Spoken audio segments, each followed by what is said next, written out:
Hello friends, so Navarrete versus Suarez has just ended and what a fight that was. Unfortunately, it didn't end the way we wanted and the fight went on to be stopped via technical decision because of a cut on top of Navarrete's eye. Now it's still pretty unsure as to how this cut happened, was it from the punch or a clash of heads? But I think it also could have been from the friction of Suarez's gloves or the tape on his gloves when he was repositioning his arm. Nonetheless, this was still a really action-packed fight.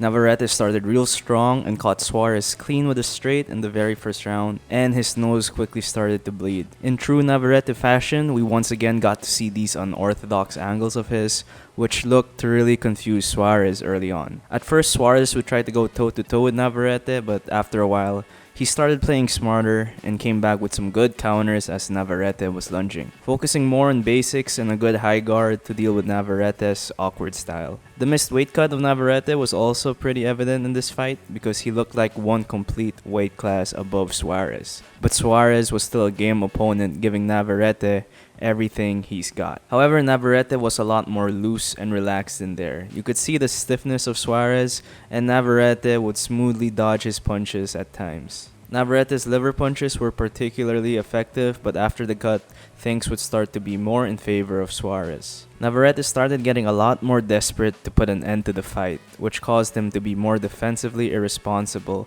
and punch himself out at times. Suarez would capitalize with counters and go on attack mode when Navarrete was taking breathers after his combos.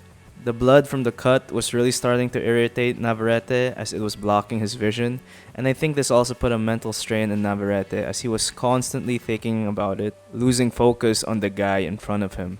However, the cut would soon get too big and the doctor would stop the fight. Unfortunately, I would have liked to see how this fight would have gone if it hadn't been stopped because Suarez was starting to pick things up. At the age of 36, I really don't know how much time he has left in him, but I think an immediate rematch would be proper since this fight was a banger. But what do you guys think? Who do you think won the fight?